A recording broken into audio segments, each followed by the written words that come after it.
Livelihood mission TULM মোট সহায়ক দলের সংখ্যা ছিল 4,457।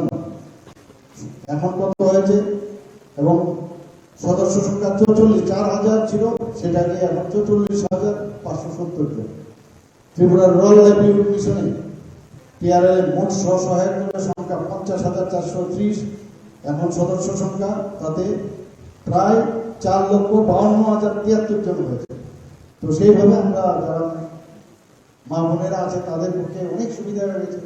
আর্থিক দিক দিয়ে তাদের মান উন্নয়ন না, তাদের সামাজিকভাবে তাদের উন্নয়ন, সেইভাবে আমাদের মাননীয় প্রধানমন্ত্রী যেভাবে আমাদের মার্গদর্শন করেছেন সেই দিশায় আমরা কাজ করছি।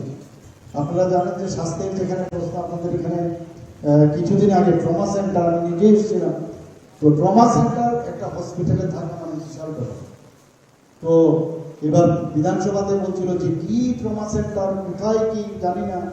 তো সেখানে আমি এর উত্তর আমি বলেছিলাম যে রাহুল গান্ধী বলেছিল যে সার্জিক্যাল স্ট্রাইক, এটা কোথাকার সার্জিক্যাল স্ট্রাইক, এয়ার স্ট্রাইক।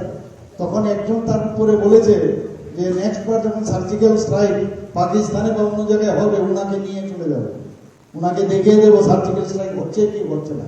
এইবার আমি এই কথাটাই বললাম যে কোথায় ট্রমা সেন্টার, কোথায় আমাদের এসে উদয়পুরে হচ্ছে, তো কিরকম ট্রমা সেন্টার শান্তিরবাজারে হচ্ছে। আপনাদেরকে অনুরোধ করবো আমার সাথে আসুন, দেখিয়ে নিয়ে আসবো কোথায় কিরকম হচ্ছে।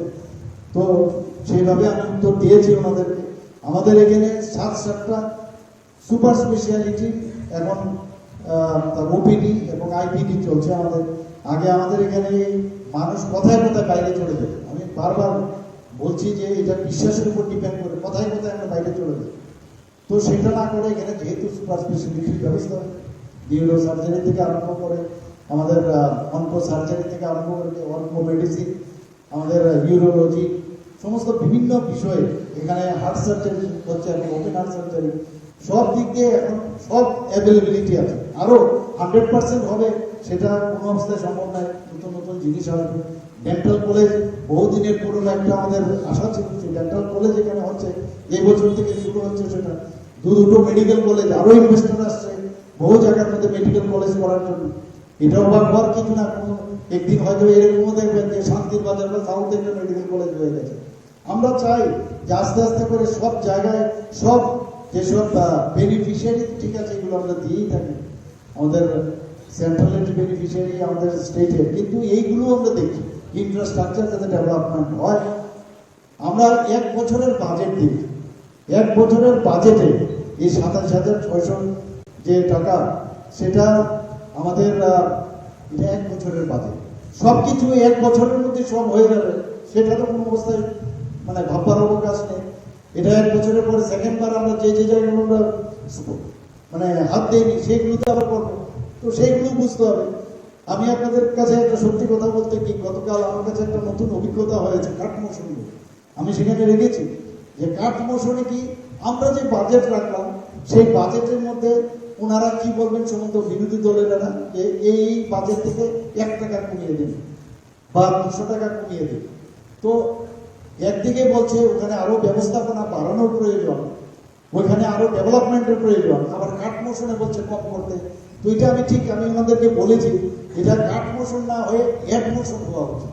কারণ আপনারা যে কাঠ মৌসুম বলেন আমার কাছে এতদিন ধরে, আপনারা যদি মন্ত্রী মহোদয়দের দৃষ্টি আকর্ষণ করতেই চান তাহলে তো সেই দৃষ্টি আকর্ষণী নোটিশ আছে, রেফারেল নোটিশ আছে, তো সবসময় তো আমাদের নোটিশে আনেন।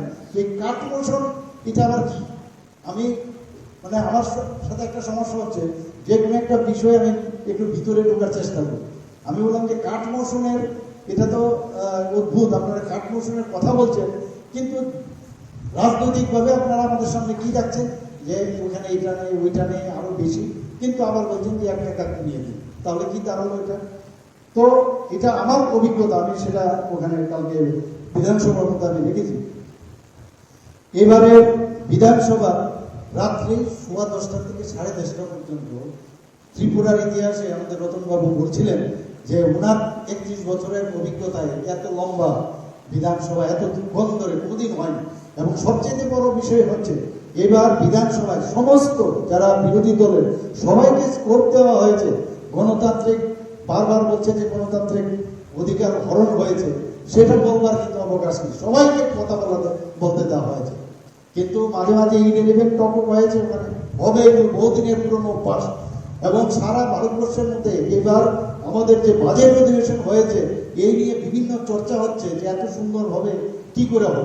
কিন্তু আপনারা জানেন এটা ইস্যু নিয়ে কিভাবে ওরা, এগুলো আপনারা বলবেন না, এগুলো এটা বিধানসভাকে মানে ত্রিপুরার বিধানসভার ইতিহাসে এটা কলঙ্কজনক একটা অধ্যায় রচিত করেছেন ওরা।